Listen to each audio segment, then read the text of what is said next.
हम बात करेंगे किसके बारे में, मानव हृदय के बारे में, ठीक है, दिल के बारे में बात करेंगे आज हम। तो इसको थोड़ा सा हम स्ट्रक्चर के माध्यम से समझेंगे।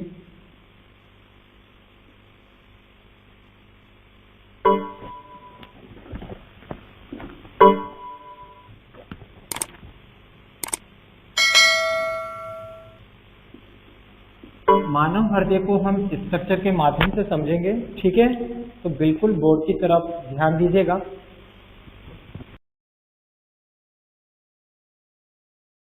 इसको सिंपल वे में समझने की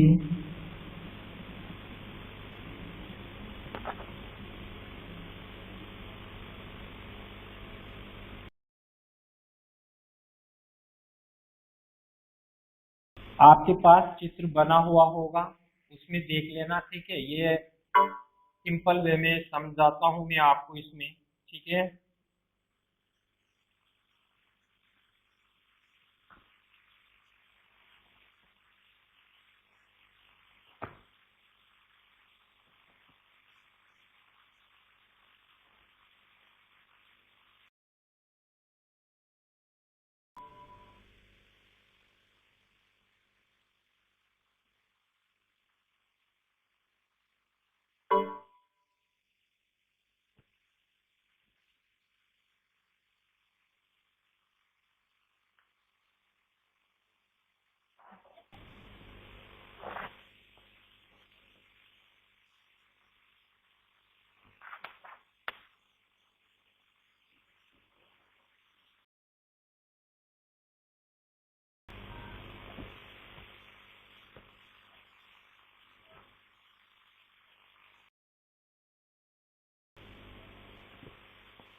आप बोर्ड पे देख रहे होंगे कि मैंने सिंपल स्ट्रक्चर दिखाई दे रहे होंगे यहाँ पर।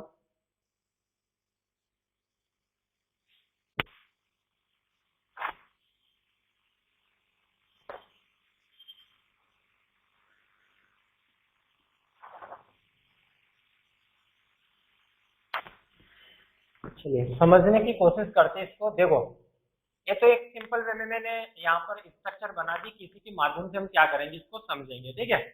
तो जब हम यहाँ पर मानव हृदय की बात करते हैं तो सबसे पहली बात ध्यान रखनी होगी आपको ये, क्या कि जो एक मानव हृदय होता है, ये हृदय एक पेशीय अंग होता है जो रक्त होता है, रक्त को पंप करने का कार्य करता है। क्या कार्य करता है? ये पंप करने का कार्य करता है। आपने देखो सुना भी होगा, ठीक है, क्या सुना होगा, बहुत सारे बोलते हैं कि दिल तोड़ दिया, ठीक है, ये टूटता नहीं है, ये तो क्या करता है, अपना कार्य करता है, तो रक्त को पंप करने का कार्य करता है। ठीक है, ऐसे ही हृदय को तो क्या किया जाता है, बदनाम किया जाता है, मतलब कि दिल टूट गया। ये टूटता नहीं है, जब ये टूट जाएगा ना तो फिर वहां पहुंच जाएंगे। ठीक है, तो यहाँ पर ध्यान रखिएगा कि जो हृदय है, हृदय एक पेशीय अंग होता है जो रक्त को पंप करने का कार्य करता है। ध्यान रखिएगा, ये रक्त को पंप करने का कार्य करता है।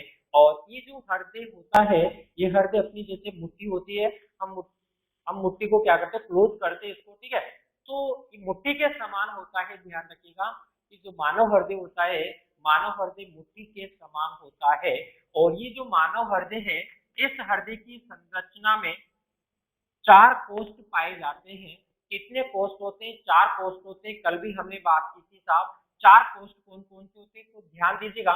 ये इधर वाला जो भाग है, ये बाया भाग है, ध्यान रखना, और ये दाया है। ठीक है, लिखा हुआ है यहाँ पर ऊपर। जब हम यहाँ पर बात करते हैं साहब की जो 4 कोष्ठ होते हैं, तो 4 कोष्ठ क्यों होते हैं, ये इसलिए होते हैं क्योंकि इस हृदय के अंतर्गत जब हम बात करते हैं रक्त की, अशुद्ध और शुद्ध रक्त की हम बात करते हैं, तो कि इसमें जो O2 होती है और जो CO2 होती है, वह आपस में न मिल सके, यानी कि अशुद्ध जो रक्त है और जो शुद्ध रक्त है वो आपस में ना मिल सके। क्योंकि शरीर के विभिन्न भागों में कौन सा रक्त जाएगा, शुद्ध रक्त जाएगा, तभी तो जो अंग है वो कार्य करेंगे।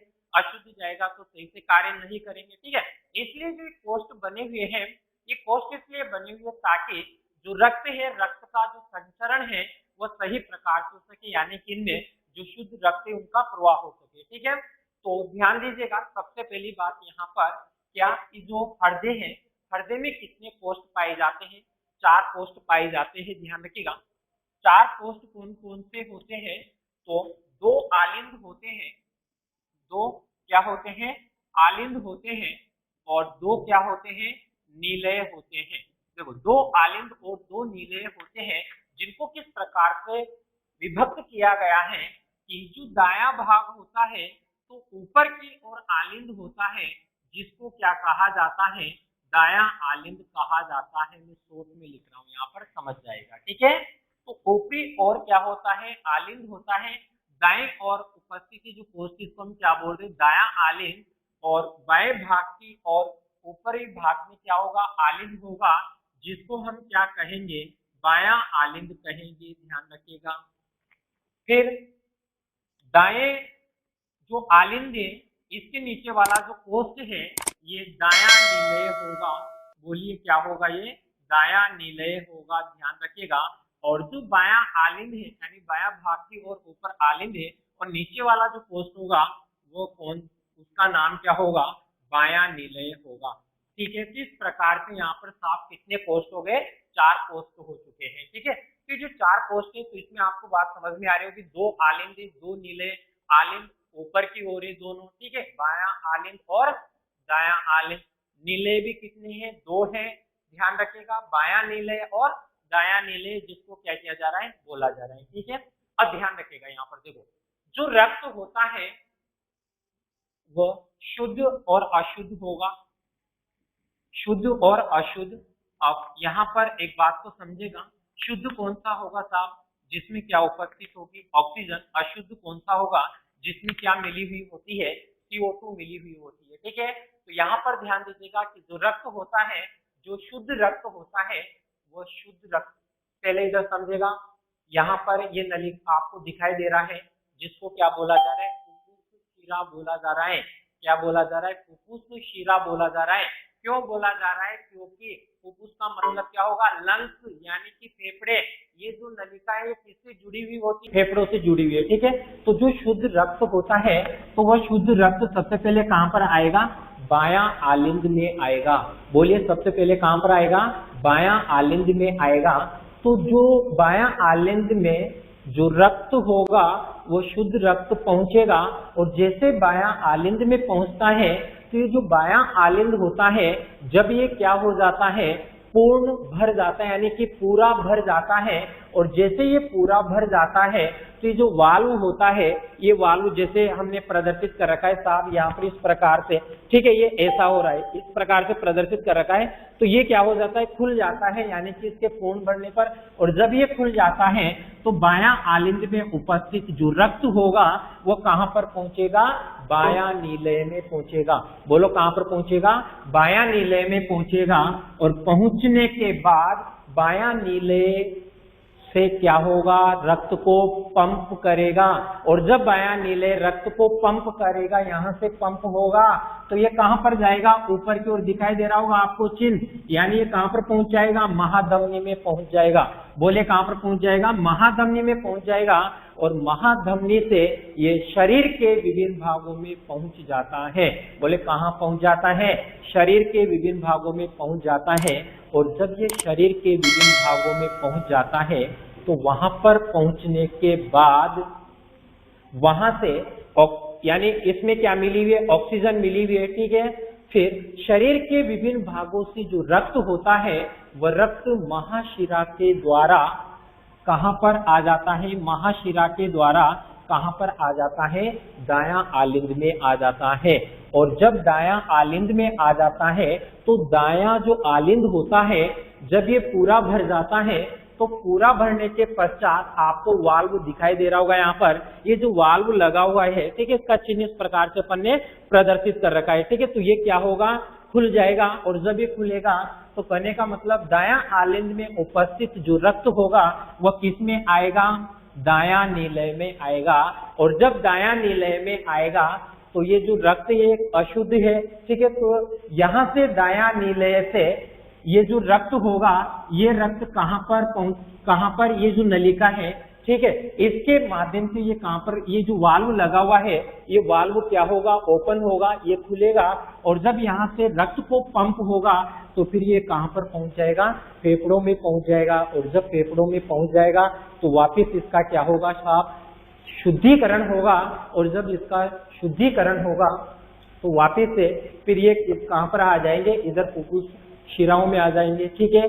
फिर यहीं से वापिस ये जो प्रक्रम है इनका ये क्या होता रहेगा, चलता रहेगा। तो मानव का जो हृदय होता है, मानव के हृदय में जो रक्त का जो संचरण होता है किस प्रकार से होता है, तो यहाँ पर ध्यान रखना कि अशुद्ध रक्त कौन सा होगा साहब, जिसमें CO2 मिली हुई है, ठीक है। शुद्ध रक्त कौन सा होगा, जिसमें ऑक्सीजन मिली हुई है, ठीक है।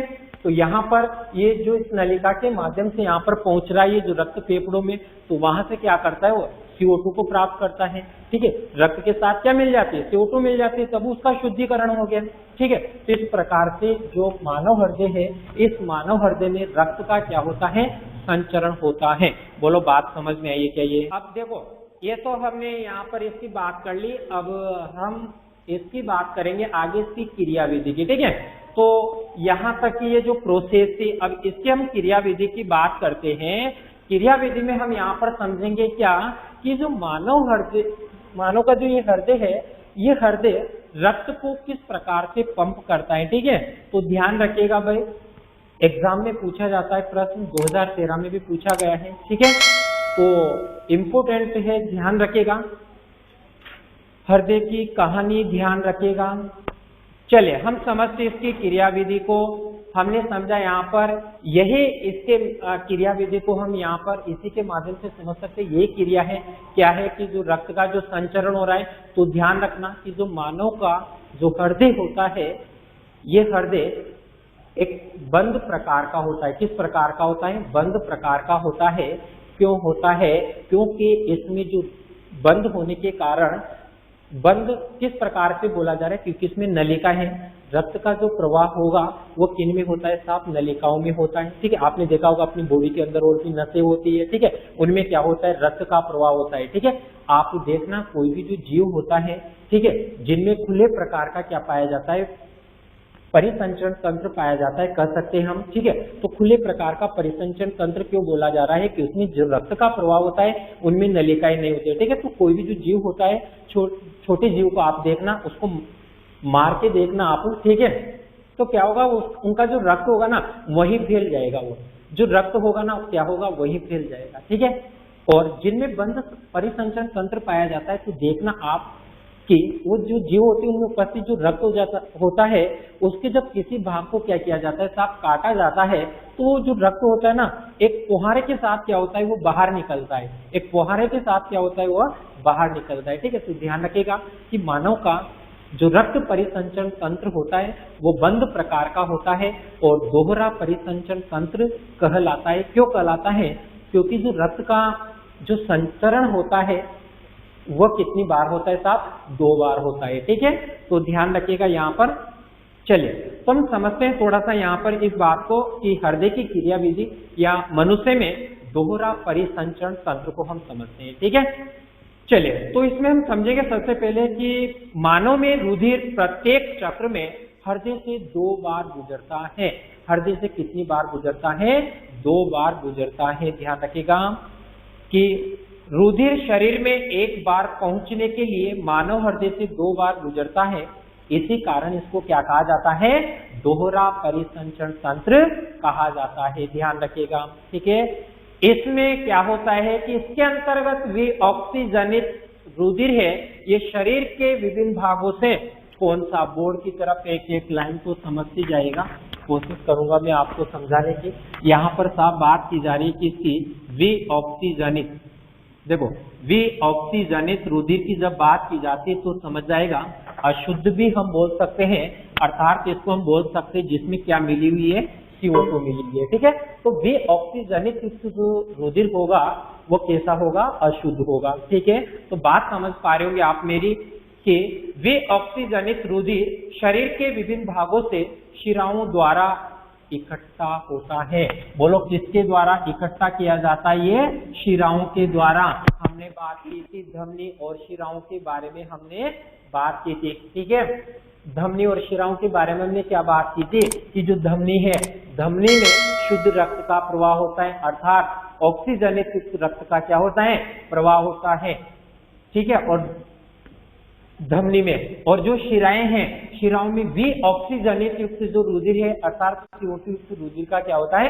प्रवाह होता है। ठीक है, तो यहाँ जो शिराएं हैं, शिराओं के द्वारा भी ऑक्सीजनित युक्त रुधिर को क्या किया जाता है? इकट्ठा किया जाता है, और इकट्ठा करने के पश्चात कहाँ पर पहुंचा दिया जाता है? महाशिराओं में पहुंचा दिया जाता है। ठीक है, अब देखो ध्यान दीजिएगा आगे, और अंत में रुधिर दाएं आलिंद में पहुंचता है। कहां पर पहुंचता है? दाएं आलिंद में। क्या दाएं आलिंद यही है? महाशिरा यहाँ पर बना रखा है हमने, तो ये जो रक्त होगा साफ ये यहाँ से कहां पर आ जाएगा? दायां आलिंद में आ जाएगा। ठीक है, आगे ध्यान दीजिएगा, रुधिर को हमने कहां पर पहुंचा दिया? दायां आलिंद में। दायां आलिंद में पहुंचने के बाद दाएं आलिंद से, दायां आलिंद में उपस्थित जो रुधिर है वो किस में आएगा? दायां नीलय में। तो दायां आलिंद से रक्त किस में आ जाता है? दायां नीलय में आ जाता है, और वे ऑक्सीजनित रुधिर दायां नीलय से ऑक्सीजनित होने के लिए फेफड़ों में भेजा जाता है। ये दायां नीलय है, यहाँ से रक्त को कहां पर भेजा जाता है? फेफड़ों में भेजा जाता है। किसके लिए भेजा जाता है? शुद्धिकरण के लिए भेजा जाता है। ध्यान रखिएगा, जब इनको क्या कर दिया जाता है? फेफड़ों में भेज दिया जाता है, फिर बाएं आलिंद से बाएं नीलय में, और बाएं नीलय से महाधमनी में, और फिर शरीर में चला जाता है। कौन सा रक्त? ऑक्सीजनित जो रुधिर है, ऑक्सीजनित रुधिर कहां पर जाता है? हृदय के बाएं आलिंद में। बाएं आलिंद से कहां पर? बाएं नीलय में, और बाएं नीलय से कहां पर? महाधमनी के द्वारा शरीर के विभिन्न भागों में पहुंचा दिया जाता है। इस प्रकार से हृदय में एक परिसंचरण चक्र में कितनी बार रुधिर आता है? 2 बार। एक बार तो कहां से? दाईं तरफ से, और एक बार कहां से? बाईं तरफ से। इसलिए ये क्या कहलाता है? दोहरा परिसंचरण तंत्र कहलाता है। बोलो क्या कहलाता है? दोहरा परिसंचरण तंत्र कहलाता है। तो ध्यान रखिएगा। ठीक है, तो यहाँ पर ध्यान रखना कि बायां जो आलिंद है, बायां आलिंद इसमें उपस्थित जो रक्त है वो बाएं नीलय में। ठीक है, दायां आलिंद वाला जो रक्त है वो दाएं नीलय में खुलता है। ठीक है, चलिए तो बोलो बात समझ में आए। ये प्रश्न 2 बार पूछा जा चुका है, ध्यान रखना। हृदय की क्रियाविधि या मनुष्य में दोहरा परिसंचरण तंत्र को समझाइए। 2 बार प्रश्न पूछा जा चुका है, इंपोर्टेंट प्रश्न है, ध्यान रखिएगा। ठीक है, बोलो कहानी समझ में आई है।